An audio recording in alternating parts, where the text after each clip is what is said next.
benda ni. Jadi bila last minute macam ni cakap nak tukar, benda tu tak boleh, benda ni tak boleh. I think benda-benda macam ni tak sepatutnya timbul lah. Right? But yeah, bila you tanya, since you tanya, I don't have, what I can say is, it's up to you. Because I believe that saya dah bagi instruction and every week pun kita dah discuss. So, apa yang you hantar, yang tu yang saya evaluate. I don't have anything to say. Either sama ada saya bagi permission ataupun tak pun, I don't have to fix lah. Kalau you rasa you perlu tukar, you tukar. Or else you remake, it's up to you. Jadi saya tak nak bagi kata putus sebab bila saya bagi you approval untuk you tukar, maybe ada orang lain pun akan buat the same thing. Jadi pada saya sekarang overall semua orang, semua ahli group, it's up to your group untuk you design, untuk you set up your own activity. As for me, group mana yang follow exactly apa yang saya bagi instruction, I will give you extra mark. That's it. Kalau you memang tak boleh nak follow due to certain reason yang memang idea valid ataupun tak, is depend on my decision later on. Okay. Alright. So I think I hope that everything is well for your group project, because you have another more or less I think less than 2 weeks untuk you submit. Next week lah, 24th of December, your submission. Lebih kurang dalam 9 hari lagi daripada sekarang. So as I mentioned, group project and group report tu submit at the same time, the same date, the date dia on 24th of December. Right?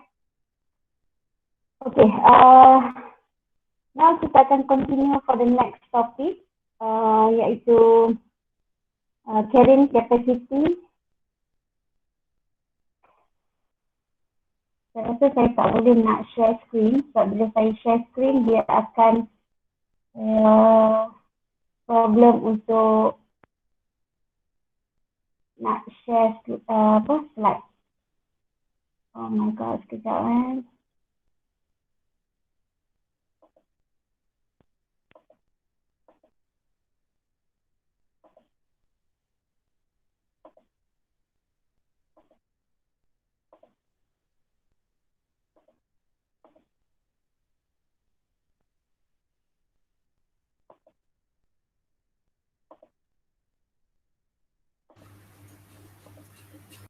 Okay.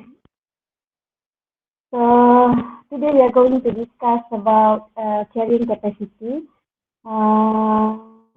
This topic I think is quite simple and easy to understand, because I think most of the topic ataupun courses that you have discussed for the last few semester, I'm not sure lah, maybe ada certain courses yang you ambil tu already touch on the carrying capacity, but for this khusus recreation, leisure and recreation, we only focus on the carrying capacity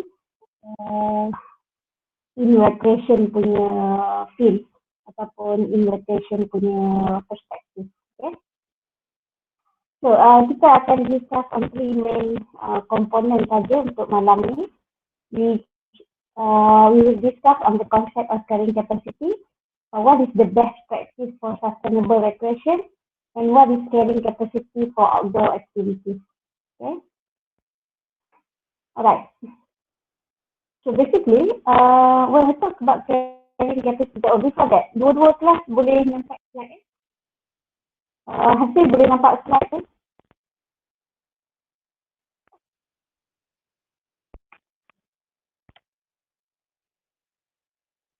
Kelas B boleh nampak slide saya? Syafiq boleh nampak?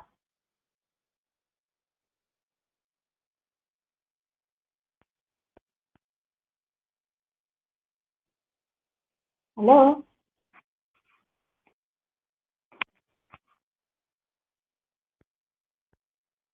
Hello, you all boleh dengar ke?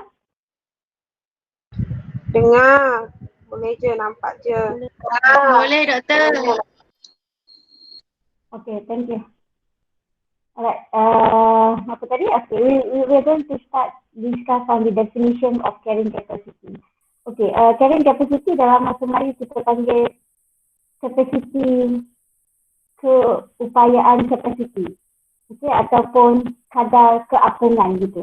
Right, capacity, carrying capacity. Definition dia adalah the number of individuals of a given species that can be sustained indefinitely in a given space, area or volume. Maksudnya, when we talk about carrying capacity ni, basically dia adalah satu capacity, satu nilai, satu value, satu amount yang diletakkan limited numbers of ni yang dia panggil species tu. Maksudnya, species ni adalah sama ada human, animal ke, any kinds of spesies yang ada pada tempat tu pada masa tu. Jadi carrying capacity ni basically kadar keupayaan ataupun capacity, kadar apungan capacity yang diletakkan pada suatu tempat, space, area ataupun volume. Right? Itu kita panggil carrying capacity.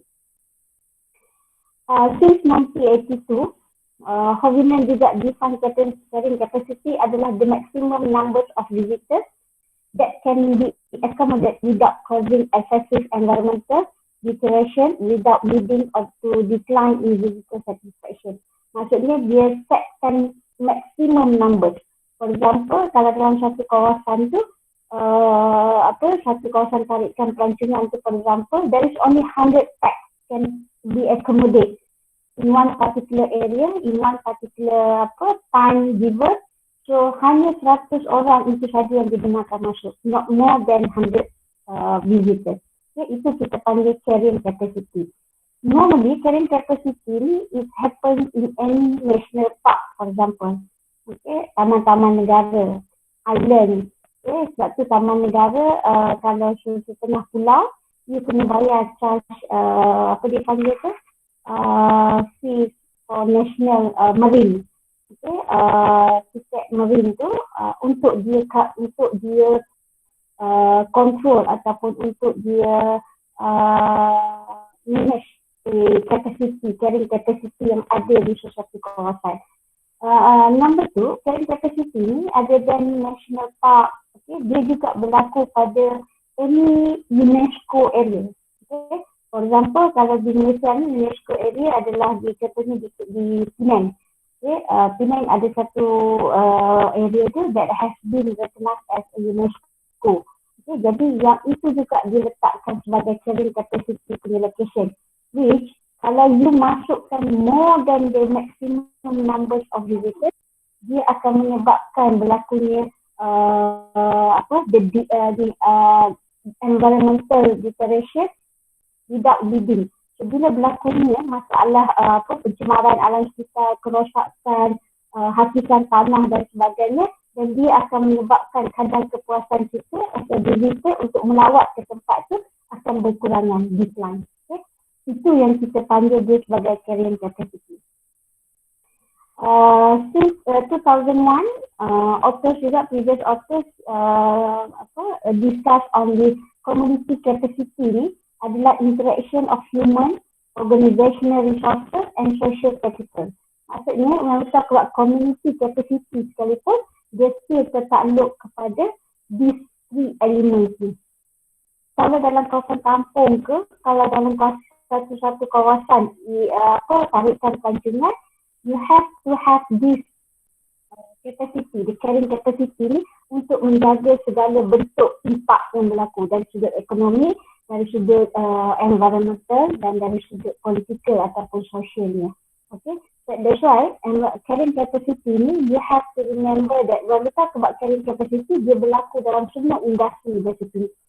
But as for our topic tonight, we only focus on the carrying capacity that happen ataupun apply in our field in recreation punya bidang. Right? Okay. Now, there are 4 elements in carrying capacity that we are going to discuss tonight. The first is physical capacity.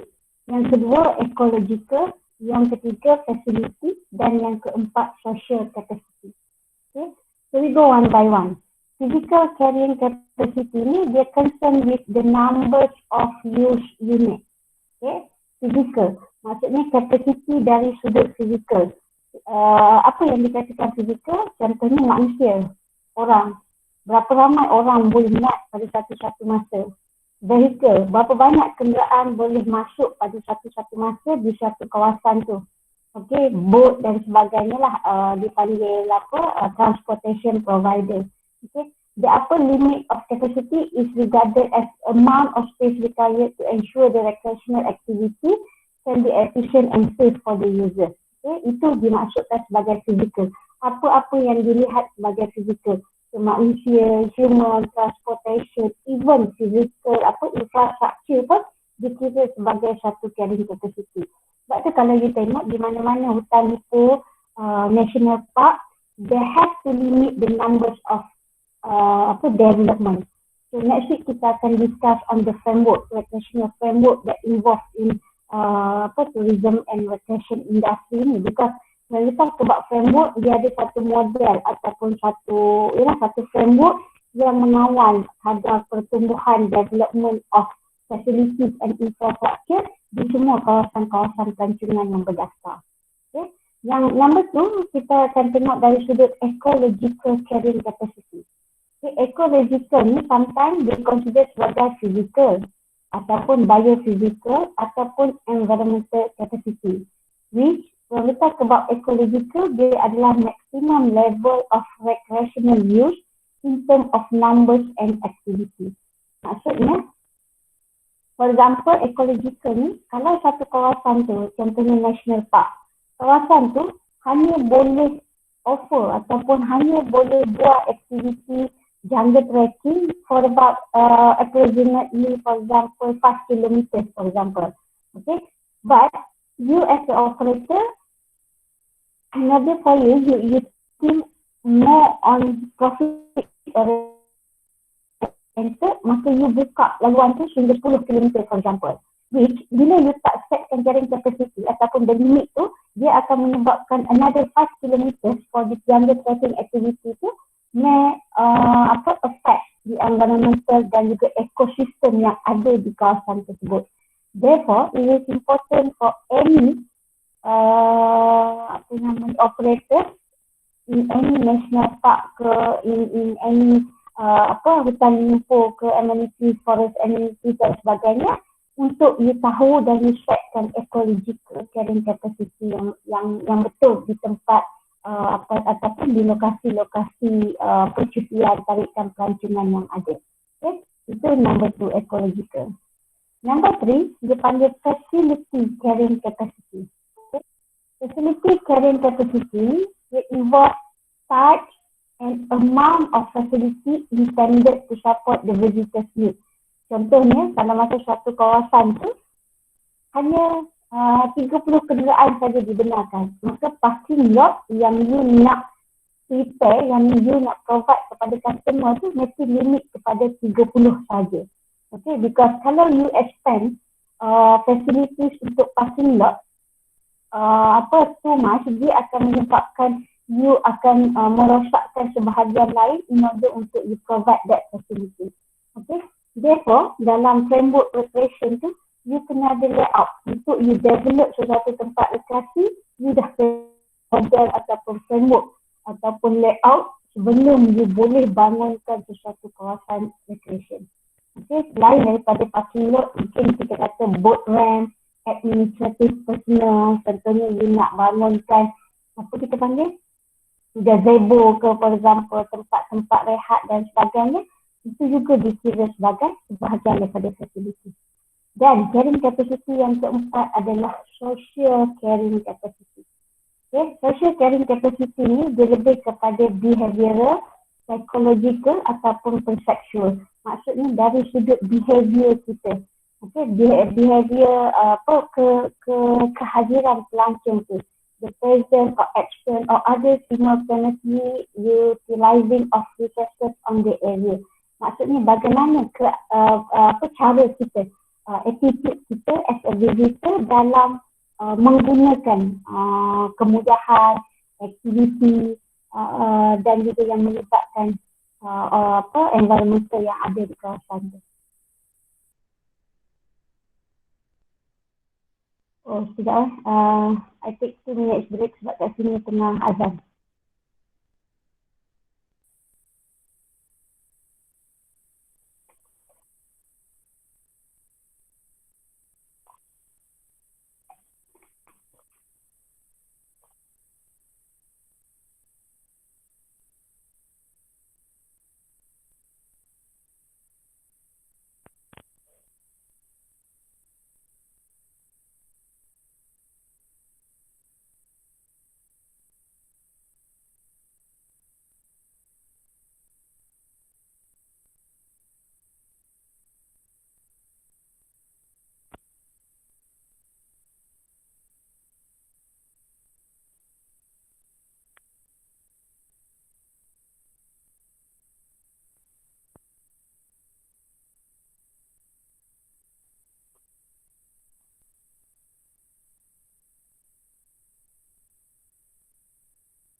Okay, just now we already discussed on the element of carrying capacity.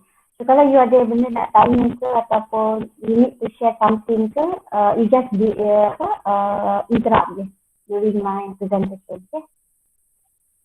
Alright, now we continue for the next topic which we discuss on the components in carrying capacity. Tadi kita discuss elements. So there are 4 elements dalam carrying when we talk about carrying capacity. Okay, now the component in carrying capacity ada 3, right? So yang pertama komponen dia adalah melibatkan physical, ecological komponen. Okay, apa yang dimaksudkan physical, ecological komponen ni? Apa-apa yang fixed komponen, yang tetap ataupun yang kekal di situ.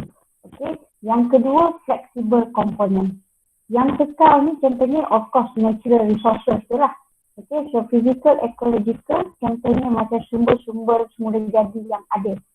Contohnya macam air terjun, natural pokok-pokok, apa lagi, all the natural area yang ada, natural resources yang ada, kita kira dia sebagai fixed component. Okay, while the other part adalah kita panggil flexible component.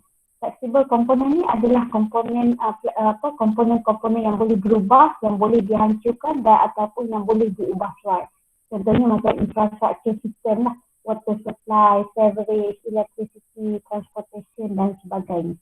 Okay, so untuk physical, ecological component ni, using that is just a fixed dengan flexible component.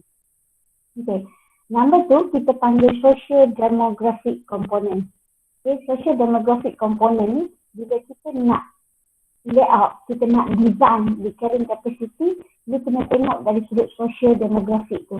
Isu-isu apa, etnik apa, ada tak berlakunya sensitivity among the local people dan sebagainya. Ada tak budaya ataupun warisan produk-produk heritage yang terpaksa dikorbankan for the sake of kita nak wujudkan carrying capacity. Right? Dan number 3 adalah kita panggil political economic component. Ini melibatkan impact of tourism kepada economic structure di tempat tersebut. Okay, contohnya apabila you nak membuat sesuatu carrying, nak setkan polisi ataupun prosedur untuk proses untuk carrying capacity, you kena tengok dari sudut impact ekonomi. Adakah dia akan mengurangkan income ataupun pendapatan generation income kepada local community, kepada negara ataupun tidak.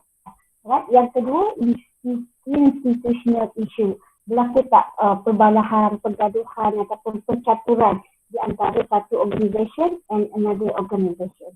Okay? So ini 3 komponen yang perlu ada apabila you nak design ataupun you nak manage carrying capacity. Okay? Ada beberapa limitation when we talk about carrying capacity. Yang pertama dia susah untuk establish satu objektif ataupun satu polisi yang jelas apabila kita nak gunakan carrying capacity. Sebab tu dalam kajian-kajian lepas, carrying capacity ni dia not just focus on the other industry, But for the tourism industry, carrying capacity play an important role. Okay, why they become important element because this is where the tourism operator can manage, can conserve and preserve our product, our services, and in fact the natural resources that we have. Okay, sebab tu kalau you tengok in any natural national park di Malaysia, taman-taman negara di Malaysia, pulau-pulau di Malaysia, khazanah-khazanah alam, UNESCO produk, in fact all the amenities forest, lipo, hutan-hutan lipo, semuanya perlu kepada kaedah carrying capacity. Saya bagi perspektif luar daripada luar negara. Contohnya kalau you pernah pergi ke Borobudur Indonesia, okay, ataupun kalau you pernah pergi ke Cambodia, okay, there is kalau macam Borobudur di Indonesia, dia apa yang dia buat adalah bila you nak masuk ke kawasan tersebut, dia akan bagi you satu kain untuk ditutup sebahagian daripada pinggang hingga ke lutut. Itu dipanggil budaya dia. Because dia menghormati apabila you masuk ke Borobudur dia tu, ke kawasan dipanggil macam queer dia, kawasan spiritual dia, maka you kena menghormati budaya dia. Itu yang pertama. Yang kedua, apa yang dia buat adalah dia limit the numbers of visitors. Contohnya pada satu masa hanya berapa ratus orang saja dibenarkan masuk. Apabila visitors ini keluar, baru visitors lain boleh masuk. Dan dia limitkan numbers for each of the visitors. Ini carrying capacity ni dia berlaku macam sekarang berlakunya new norm. Okay, norma-norma baru di mana di beberapa tempat kita terpaksa limitkan the numbers of people masuk due to pandemic. Because kita tahu kalau ramai orang masuk, dia akan berlakunya jangkitan ataupun jangkitan wabak tersebut. So, kalau we talk about carrying capacity, kita tak nak orang ramai masuk ke satu kawasan tu because kita tak nak apabila ramai orang masuk, tapak kaki kita merosakkan the natural resources, tanah yang ada. Okay, dia memendakkan kawasan tarikan tersebut. Mungkin dia merosakkan the infrastructure yang ada, the building ataupun dipanggil ukiran dan sebagainya. So inilah function carrying capacity. Jadi apabila you as a tourism planner ataupun you will be a tourism policy maker, for example, in the near future, so you have to look very deep into the carrying capacity of the policy. Sebab kalau you tak buat the carrying capacity punya policy, inilah yang akan menyebabkan berlakunya lambakan ataupun numbers of visitors yang terlalu ramai sehingga kan kita tidak dapat menampung ataupun the natural resources yang ada pada satu kawasan itu tidak dapat digunakan kepada kita punya generation akan datang sebab benda tidak musnah dan rosak. Sebab itulah kalau macam produk-produk di Borobudur ataupun di kalau macam kita ni di Batu Cave, saya tak rasa sekarang ni Batu Cave menggunakan carrying capacity punya policy. Sebab at one stage, the numbers of visitors yang masuk ke Batu Cave, especially during the celebration ni, dia akan ramai. So basically, kalau dalam satu kawasan macam tu, they don't think on the infrastructure part, it doesn't matter. Tapi kalau macam natural resources kita di taman negara, di national park contohnya, dia akan merosakkan alam sekitar kita. Okay? Therefore, kalau you pergi di National Park Taman Negara Jerantut Pahang, okay, kalau you perasan sekarang ni dekat Taman Negara Jerantut Pahang, dia dah buat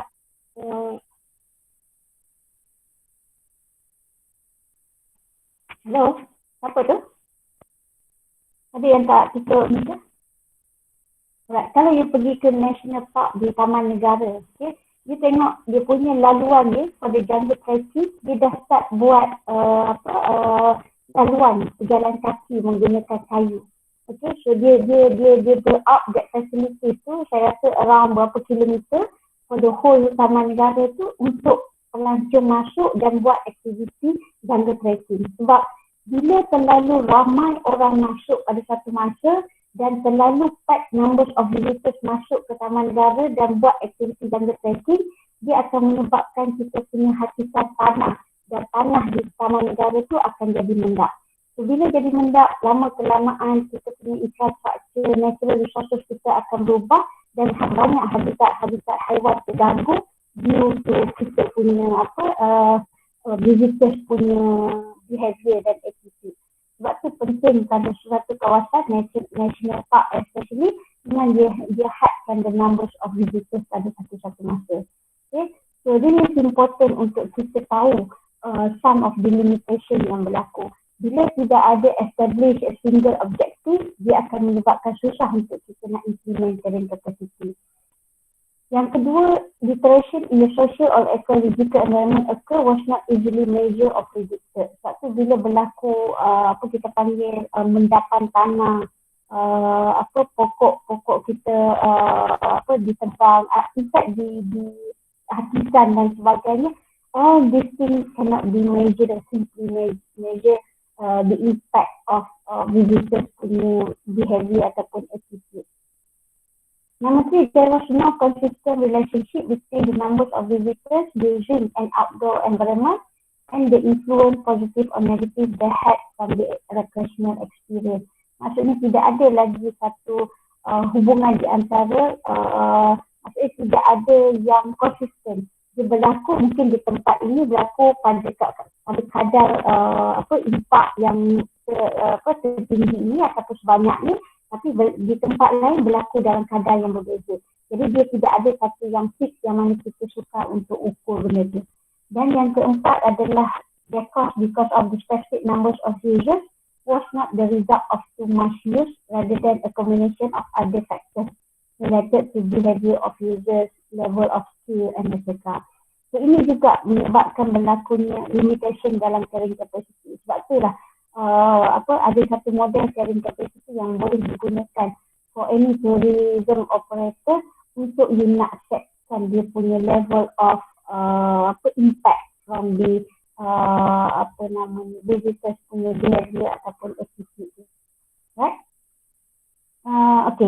Ini adalah kriteria yang memberi kesan kepada carrying capacity. Kriteria ni adalah salah satu elemen yang perlu dimasukkan di dalam polisi.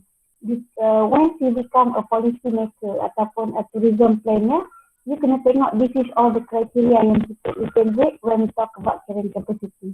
Yang kriteria yang pertama adalah physical. Okay? Dari sudut area, size kawasan tu, accessible space dia, number of people. So dari sudut physical ni, dia kena tengok keluasan sesuatu kawasan. Dengan adanya keluasan tempat yang dia nak bangun tu, national park ke hutan Ipoh dan sebagainya, seberapa orang yang kapasiti yang mampu menampung. Jadi you kena tengok dah all the criteria tu supaya you boleh setkan policy ataupun the objective. Nombor tu you kena tengok dari sudut ecological. Maksudnya dari sumber-sumber hidupan liar, for example. Ada tak spesies yang unik, yang berlainan, yang mana tidak ada di tempat lain tapi ada di tempat ni. Dan you kena tengok juga dari sudut impact kepada penggunaan kawasan tu. Sebab tu kalau you pergi ke mana-mana hutan Ipoh, you pergi ke mana-mana national park, in fact kalau you pergi ke kawasan UNESCO, semua ni dia melibatkan ecological aspect. So when we talk about ecological ni, dia tak boleh lari daripada natural resources. Okay, kriteria yang ketiga, kita kena tengok dia dari sudut ekonomi. Okay, berapa banyak investment yang ada, siapa pelabur-pelabur yang akan bantu untuk memajukan dia punya kawasan. Memajukan tu in terms of the minimum numbers of development that can be provided to the visitors ataupun your customer. In terms of the volume of tourists, how many tourists that can be accommodated, and the level of economic benefits provided. Adakah local community dapat income daripada pembangunan di kawasan tersebut. Right, number 4, kita tengok daripada kriteria culture. Ada tak sumber-sumber budaya yang wujud di kawasan tu? Keraftangan, attraction, heritage, silat for example. And then ada tak involvement of the local community di kawasan tersebut untuk memajukan budaya sebagai sumber tarikan. Yang kelima, kita tengok dari sudut sosial, visitor choice. Ada tak pilihan-pilihan yang diberikan kepada visitors, expectation, preferences, acceptable level of crowding. Social ni adalah interaction between human dengan natural resources, human or animal, or human with human. Okay. Next is availability of resources and infrastructure. Yang ni benda yang simple yang you kena tengok. Kalau you nak buka sesuatu tourism area, you kena tengok sama ada can you support the resources and the infrastructure to your customer. Kalau kawasan dia sempit, you don't think to develop infrastructure yang kita panggil yang berlebihan. Overcrowded infrastructure juga akan menyebabkan berlakunya kerosakan alam sekitar ataupun natural resources yang ada. And the last one is administrative and political factors. Yang ini dia lebih kepada polisi. Sejauh mana government support ataupun sejauh mana you melihat komitmen ataupun kebertanggungjawaban sesuatu pihak itu terhadap pembangunan di kawasan tersebut. Jadi basically keseluruhan kriteria ini adalah kriteria yang akan digunakan untuk mengukur pembangunan carrying capacity yang berlaku di sesuatu kawasan ataupun yang akan dilakukan ke atas sesuatu kawasan. Right? Okay. So, I think itu yang melibatkan carrying capacity.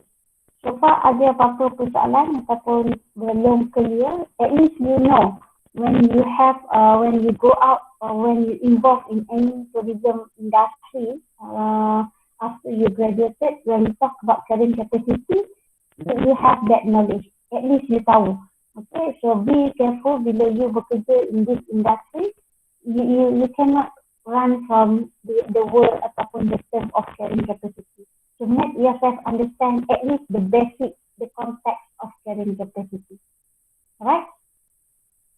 So, can we continue for the next topic? Semua okay ke? Yes, Doktor. Okay. Dengarlah suara anak-anak, suara adik-adik, tak tahulah anak-anak buah you all ke kat belakang tu ke, ada ahli-ahli keluarga you yang belajar bersama-sama ke. Right? It's good kalau you can get, ataupun ada yang duduk dalam kain semayang lagi kan. Tunggu semayang isyak tadi, terus semayang sambil saya bagi talk. Ada banyak cara, right? Maybe ada setengah tu yang sambil makan. Yes, you are most welcome. No harm for me. Just continue. In fact, saya rasa malam ni pun pada orang yang layan muzik-muzik tu mungkin akan tertunggu-tunggu pukul 9 malam. But don't worry. I will let our class finish earlier than before 10 o'clock. Don't worry. Right? Okay. We continue for the next topic. The best practice for sustainable recreation. Saya suka topik ni. When we talk about sustainable. Sustainable recreation ni adalah rekreasi kelestarian rekreasi. Okay, sustainable.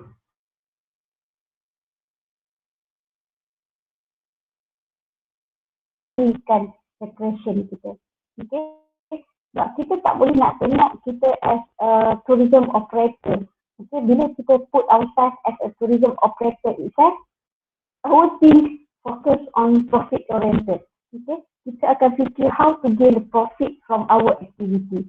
But now, you as a student tourism in tourism industry, basically apa yang you perlu buat adalah to assist the government, to assist the tourism operator as well, and to create the awareness among the local community to preserve and conserve our nature. Okay. Walaupun kita buat aktiviti rekreasi, walaupun kita beriadah, walaupun kita pergi buat aktiviti air, what we call it, air terjun, water rafting dan sebagainya, walaupun kita buat jungle trekking, but we have to make sure that there is a sustainable recreation activity applied ataupun applicable in that particular area. Okay? So sustainable recreation basically the activity to contribute to enjoyment and health of the participants and to the economy of the host area. Maksudnya, when we talk about sustainable, dia adalah macam mana you nak minimize the impact of special character of place and enjoyment to other users. Macam mana you nak mengurangkan kesan tapi you nak mengekalkan kelestarian tersebut sehinggalah ke next generation. Okay? So, kenapa sustainable ni penting? Why sustainable recreation is important? Yang pertama, because they provide a diverse range of quality, natural and culture resources. Okay? Sebab bila you sustain the recreation ni, dia akan bagi satu kualiti kepada natural and sumber alam semula jadi dan sumber budaya kepada satu bentuk peluang kerjasama dan juga kepentingan kepada local community as well. Okay? Dengan adanya recreation, sustainable recreation. Yang kedua, bila you apply sustainable recreation, you can protect the natural, cultural, science, environment untuk future generation as I mentioned just now. And number 3, dia akan jadi partner between public and private recreation benefits provided.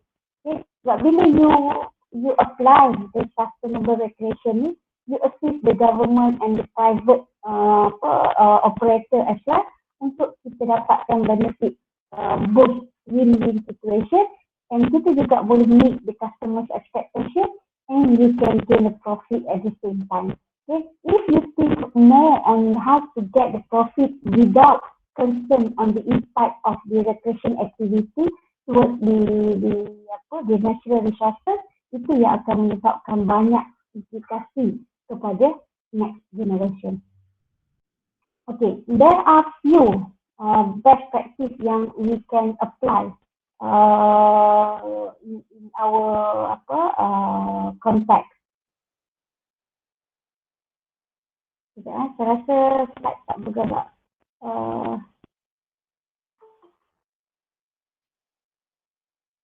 Okay, sekarang ni saya dekat slide best practice. Saya rasa, okay, baru gerak.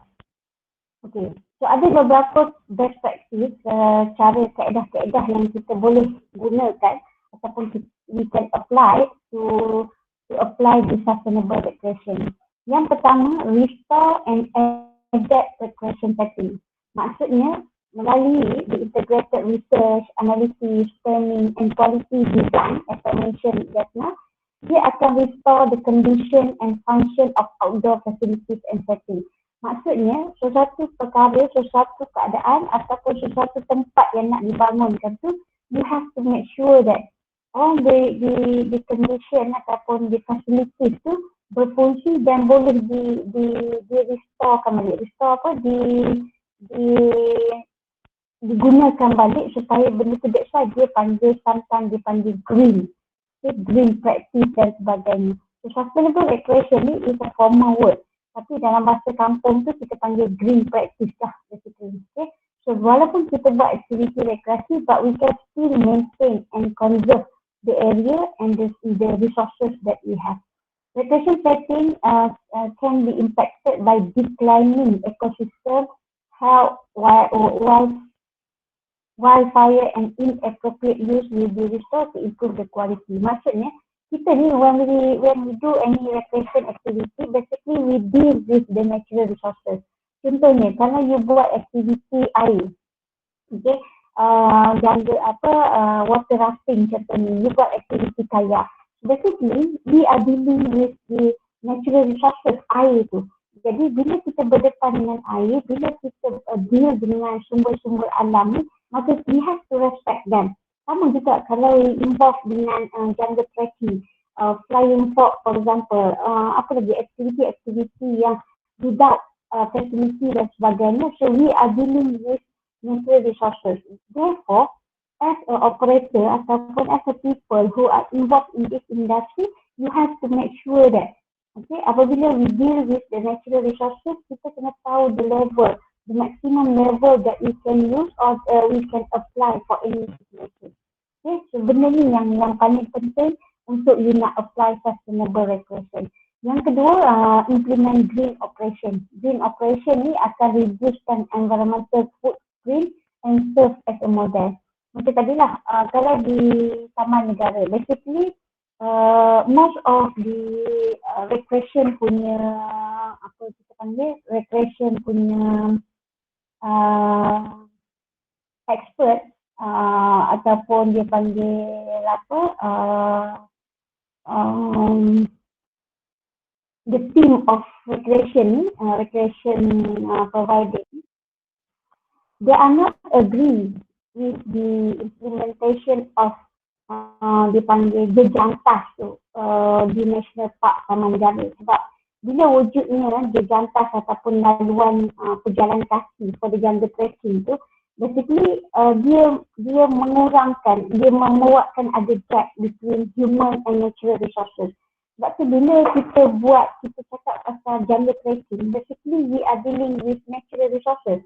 Kita nak buat aktiviti jungle trekking di kawasan hutan yang semua boleh jadi.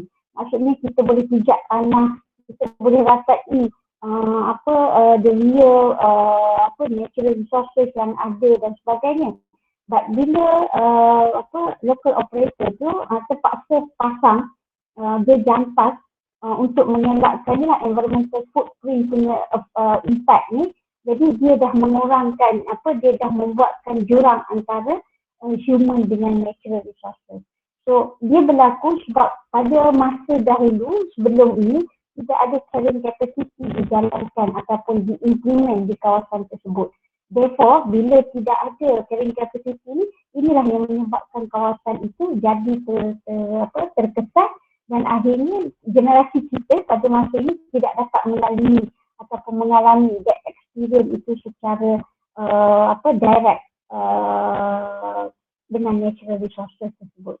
So, sama juga, kalau pada masa ni kita tidak ada satu set carrying capacity, kita tidak sustain our recreation punya resources, generasi yang akan datang, anak cucu kita dan sebagainya tidak dapat merasai the real experience from that activity due to human punya attitude and behavior. Okay. Alright, untuk next best practice kita panggil enhance community. Enhance community ni maksudnya itu tadilah community punya awareness, knowledge. Maksudnya kita kena develop a common vision and define the potential role to sustain the economic and quality of life benefit. Maksudnya antara operator, local community, government as well, kita kena work together in order untuk create awareness, knowledge, skill dan sebagainya untuk bantu kita untuk lebih provide ataupun sustain our recreation punya area. Okay?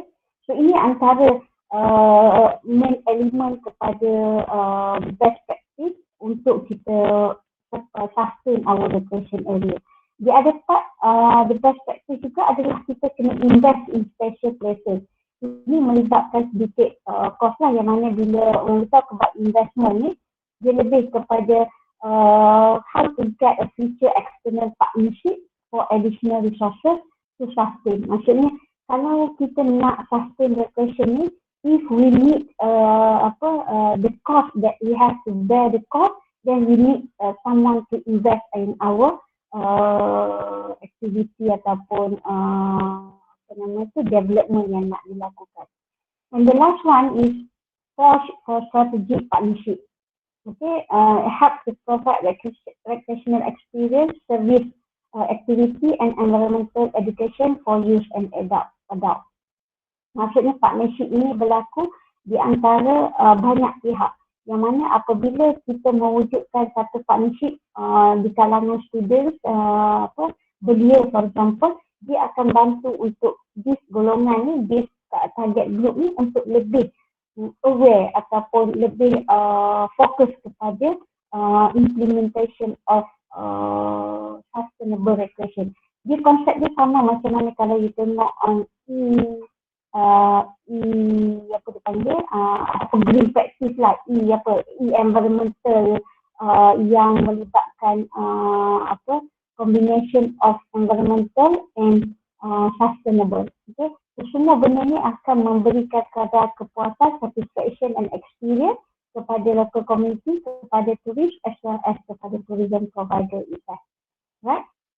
Ada lagi. Yang keenam, promote citizen stewardship, dan yang ketujuh, provide the right information. Yang ni dia lebih kepada operators punya function lah. untuk mewujudkan this energy, skill, dan juga you kena ada satu platform untuk you sampaikan kepada third party ataupun the local people itself related to sustainable recreation. Okay?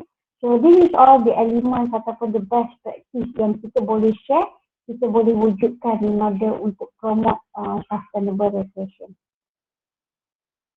Financial foundation develop the workforce. Okay? Dan akhirnya apabila kita cakap pasal sustainable practice for best practice for sustainable recreation ni, kalau you tengok daripada satu sudut, basically bila kita nak open ataupun kita nak offer for any recreation activity, contohnya macam kalau you tengok Skytrack, aktiviti di Skytrack, Skypark di mana, banyak aktiviti outdoor recreation sekarang ni provider, dia banyak akan create aktiviti, resources and policy yang bersesuaian supaya this best practice ni dapat di-apply dalam konteks business, for not just for profit oriented, tapi dia juga boleh sustain the environmental dan juga natural resources through recreation activity. Okay? So basically benda ni terlalu penting dan we have to promote this approach supaya kita juga dapat bantu government untuk minimize the impact from the tourism activity itself. Okay? Kat sini pun dia pun cakap the key component dia adalah to give a high level of enjoyment but only minimal impact to the coastal resources. Okay, so kenapa pentingnya best practice ni? Boleh produce immediate, tangible, beneficial result, akan buatkan tourism operator ni will not only benefit to environmental but also lead to better business for all operators. Sebab tu pentingnya untuk kita implement best practice kepada any tourism operator business, not just the nation tapi juga the general context all over the world. Okay? Ini antara benefit-benefit dia lah. Apabila you reduce consumption, you juga akan reduce the cost dia. Bila customer puas hati, the loyalty dia akan tinggi dan dia akan bagi you enhance the public image of the tourism provider itself. Dia juga boleh improve competitive position. Kalau sekarang you tengok dari sudut aktiviti skypark, aktiviti whitewater rafting, jungle trekking, kayak dan sebagainya, kita dah banyak sangat kompetitor. Jadi in terms of competitive punya advantage ni, dia melihat kepada who is the most operators yang memang you apply the whole concept of sustainable environment. Okay, sebab tu dia ada perkataan sustainable recreation, sustainable rural tourism, sustainable development dan sebagainya. Satu benda yang you kena faham, when we talk about sustainable, dia akan ada 3 elemen penting. Iaitu sustainable itself akan ada konteks social, ecological ataupun environmental dan yang ketiga ekonomi. So combination of these 3 elemen nanti akan menentukan sama ada sesuatu kawasan ataupun you punya business tu apply that sustainable context ataupun tidak. Okay. Ini prinsipal dia. Educate tourism planning, reduce tourism impact. Maksudnya prinsip untuk you apply that best practice tadi. Okay. So yang ni little bit saya sharekan juga, kita panggil caring for the outdoor activity. Tadi kita bercakap tentang outdoor dari sudut konteks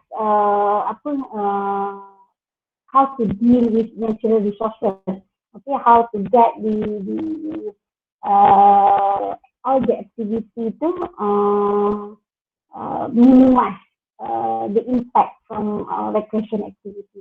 But now sekarang ni kita tengok dari sudut bagaimana kita nak cater ataupun kita nak apply caring capacity ni, not just focus on the environmental itself, tapi dari sudut aktiviti yang kita buat juga. Okay, contohnya kita buat aktiviti rekreasi lasak, rekreasi luar dan sebagainya, adventure tourism dan sebagainya, and how you are going to apply this caring capacity. Right? Yang pertama, kalau kita tengok dari sudut bila you buat aktiviti wall climbing for example, okay? Ini adalah aktiviti wall climbing. So bila aktiviti wall climbing ni, facility yang dia provide juga, you kena tengok dari sudut development of that facility. Ini yang melibatkan di natural resources as well as the facilities development. Yang ini adalah purely natural resources, maksudnya yang menggunakan sumber air. This one natural resources juga yang menggunakan udara, tapi daripada ketinggian. Jadi apa yang kita nak cakap kat sini adalah the concept of carrying capacity for outdoor activity ni dah pun di-develop pada 1950-an lagi.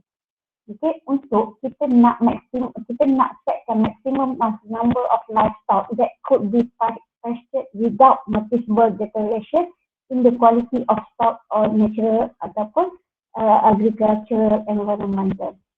Jadi semua aktiviti rekreasi yang kita nak offer kepada customer tu, kita kena letakkan dia punya kadar kapasiti yang, keupayaan kapasiti yang mampu ditampung. Okay, so dia suggest kepada beberapa step untuk you nak buat planning kepada outdoor activity. Yang pertama, you kena buat development team. Maksudnya team ni satu kumpulan yang mana you can bring a group of skilled people, you discuss, organize and outdoor activity.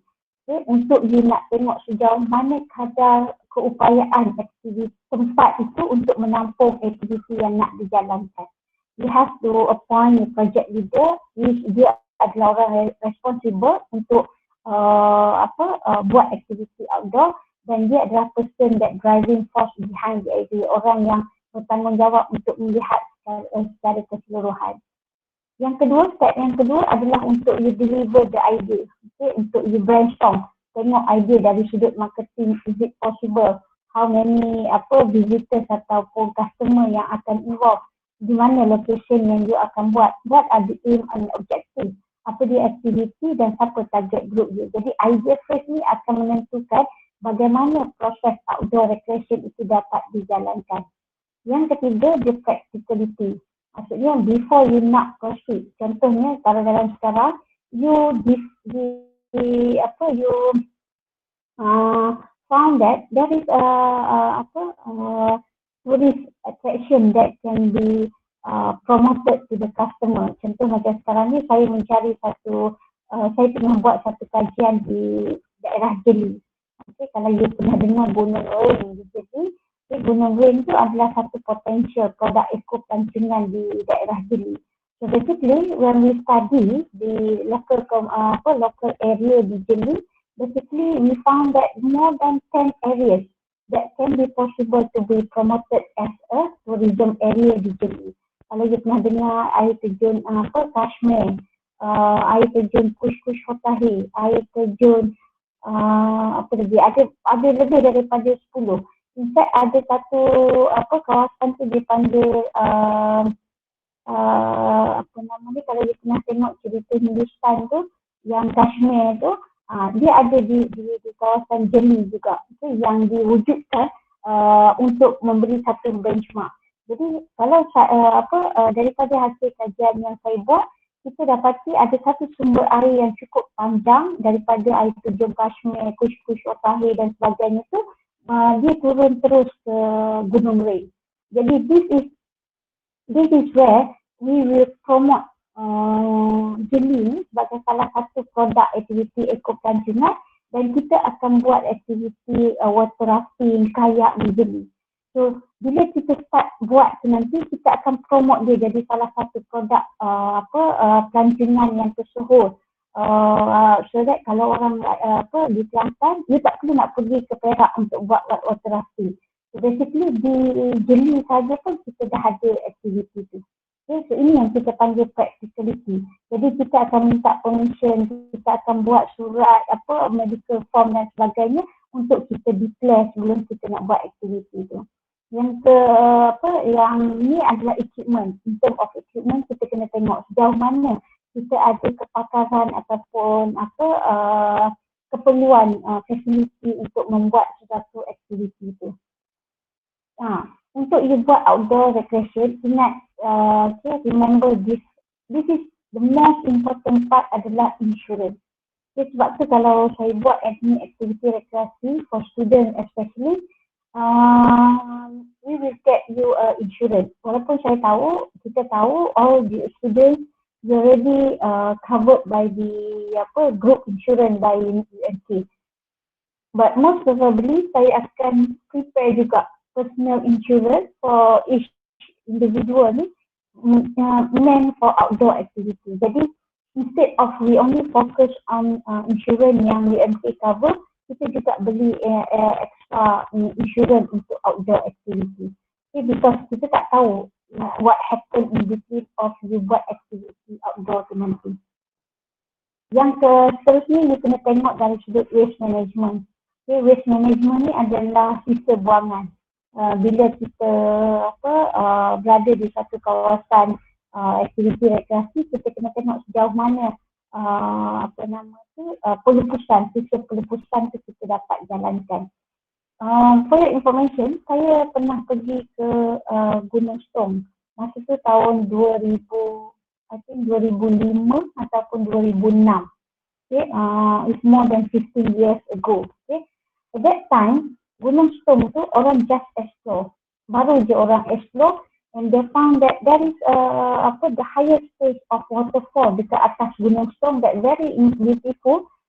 Dia punya environment dia punya scenery dia dan sebagainya. So masa saya pergi on 2006, I think dalam end of 2005, 2006 macam tu. Jadi pada masa tu, there is no facilities provided. Okay, kita orang pergi bercamping, there is no toilet, there is no bathroom, there is no proper facilities yet at that moment. Okay, so apa yang kita buat bila nak mandi memang kena terjun air, mandi dalam dekat air terjun. Bila you nak membuang, you kena buat personal activity, you pergi gali tanah, you buang sisa dan you tutup balik, you timbus balik. Jadi pada masa tu, that natural resources yang ada di Gunung Stong still under preservation, high level of preservation, which you can kita panggil ni preserve and conserve all the natural resources yang ada. But however, for the last 3 years ago, saya pergi pula ke Gunung Stong. We brought our students to have outdoor activity di Gunung Stong. Unfortunately, we found that there is extra ataupun there a lot of facilities that has been provided to the visitors. Pada tahun 2010 tu dah ada accommodation provided, dah ada toilet facilities, surau, bathroom dan sebagainya. Jadi dengan wujudnya all these facilities and infrastructure kepada visitors pada masa tersebut sehingga sekarang, dan akhirnya berlaku beberapa isu lah tentang pelupusan sampah, waste management dan sebagainya. Because at that time bila you dah start buat facility tu, development kita panggil infrastructure tu, you kena fikirkan how to put the waste management out from the area. Sebab tu masa kami pergi dulu, how many products ataupun ingredient ataupun kita panggil food punya supplier yang kita bawa, so you have to bring back apabila you keluar daripada Gunung Stong. So this is to make sure that the sustainable of that activity itu dapat dilakukan, and at the end of the day you can sustain that area itu sendiri. Right? So ini adalah beberapa benefit from the carrying outdoor activity. Yang pertama, benefit lebih kepada physical health. Okay, kalau you fikirkan kepada carrying untuk menjalankan aktiviti ni, dia lebih samalah macam kita buat outdoor ataupun health and wellness punya perspektif. Okay, mengurangkan kadar obesity, improve quality of life dan sebagainya. Kita juga boleh tengok dari sudut social benefit. Kita boleh mengurangkan kadar jenayah apabila kita sustain di environmental dan natural resources. We can encourage the volunteerism. Okay, sejauh mana kadar kesukarelawanan dapat diwujudkan dan sebagainya. Dan at the end of the day, when we talk about social benefit ni, dia lebih kepada interaction dan bagaimana manusia itu sendiri dapat control you punya attitude and behavior. Right? Caring for the outdoors ni, dia ada beberapa minimal code yang kita boleh follow. Okay, so basically responsibility untuk you involve dalam outdoor recreation ni, basically dia mestilah follow a minimal impact code to practice. Contohnya, biasa kalau you perasan di mana-mana natural park, national park di Malaysia, kalau you sebelum you masuk, dia akan ada satu papan apa dipanggil procedure wise policy dan sebagainya, yang mana polisi ini adalah bertujuan untuk mengurangkan impact kepada aktiviti rekreasi yang kita buat di sini. Okay? Okay. This is the last slide. Saya lupa, tak ada slide closing, summary. Right? Saya ingatkan ada lagi. So, I think that's all untuk this topic for tonight.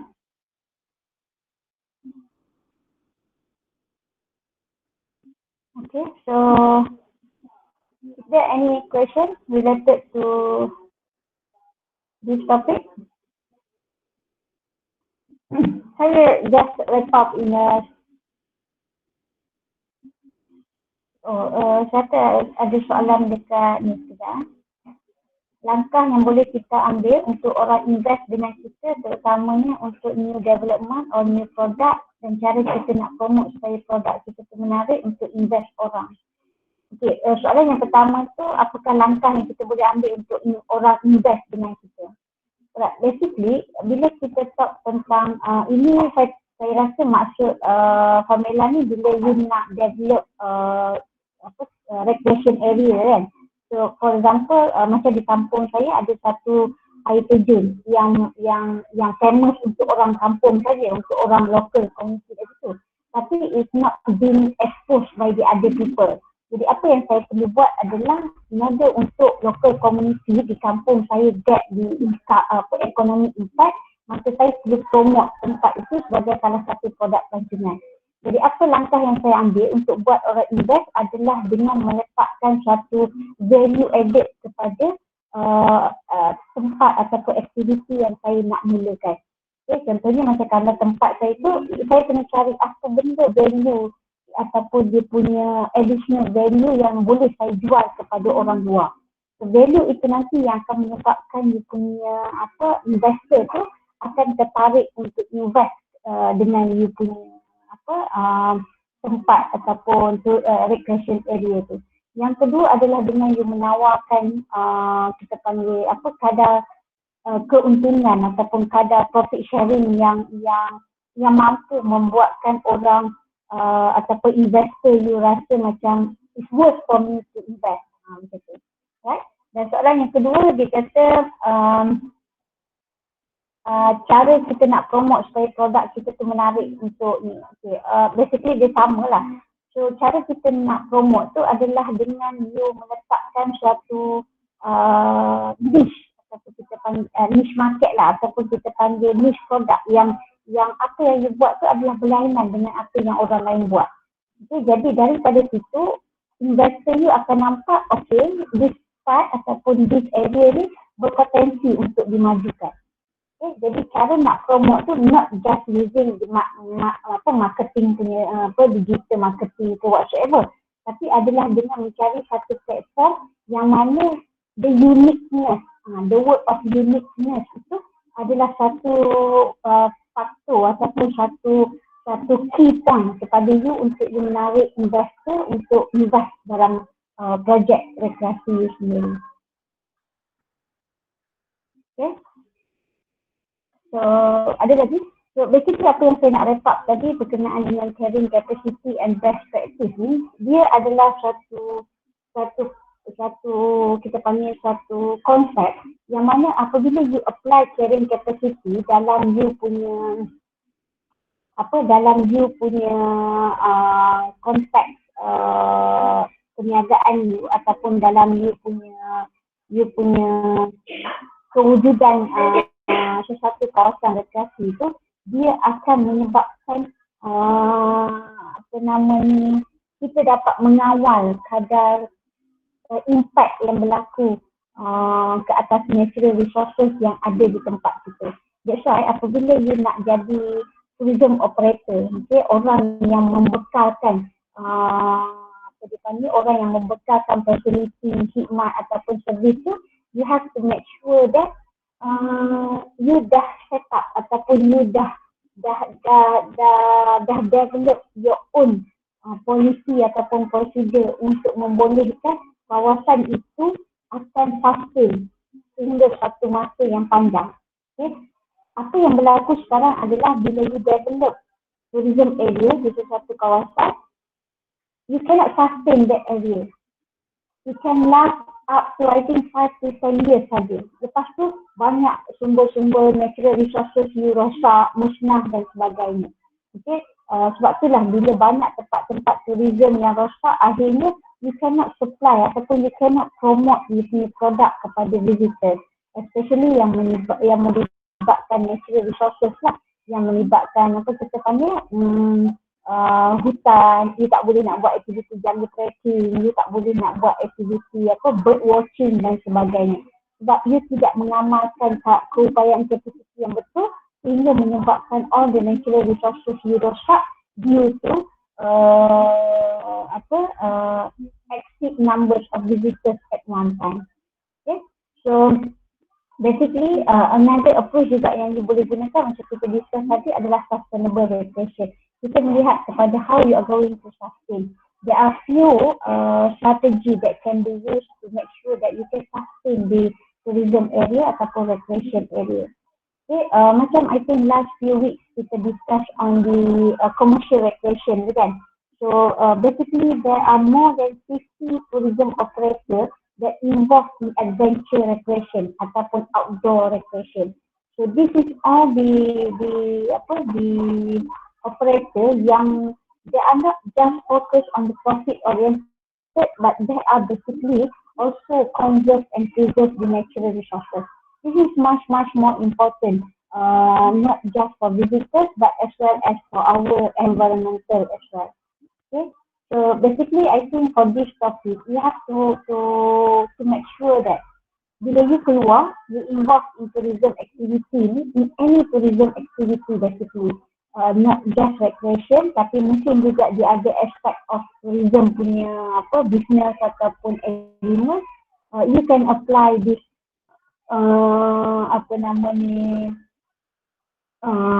carrying capacity dan juga sustainable recreation ni dalam polisi you ataupun dalam perancangan ataupun dalam any guideline yang you nak bangunkan nanti.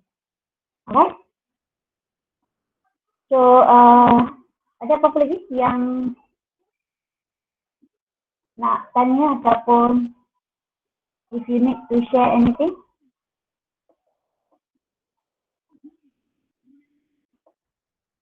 Alright, semua okey? Saya rasa hari ni macam ramai tadi 77 campur 3 baru 104 orang. Oh, saya tak bagi lagi attendance kan? Saya tak sure. Saya rasa saya takut kalau saya bagi attendance ni kelas A je boleh nampak. Betul tak attendance ni? Kelas B tak nampak kan? Okay, tak apa. Sekejap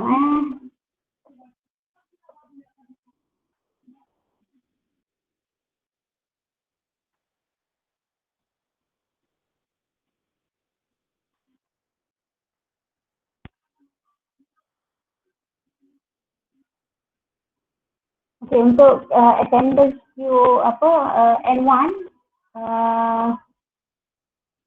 not N1, kelas A you boleh scan tak QR code ni? So you nampak blur? Boleh doktor. Boleh scan tak? Boleh, kelas boleh. B you nampak tak? Boleh alright.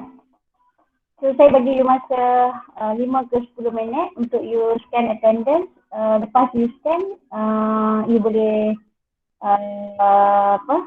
sign out from this lah.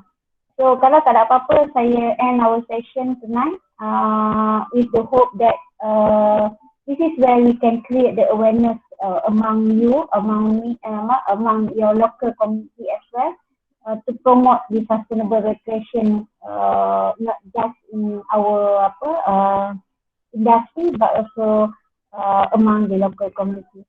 With that, thank you so much. Assalamualaikum warahmatullahi wabarakatuh. See you next week. Alright? Thank you so much. Okay, thank you doktor. Doktor, saya nak tanya. Thank you, Doktor. Doktor, saya nak tanya. Ya. Doktor, about submission untuk group project, sebab saya dah try nak masukkan dalam YouTube sebab saya nak hantar pakai link dekat doktor, tapi tak lepas. Saya try guna apa Google Drive boleh kan? Baik, doktor dah hilang.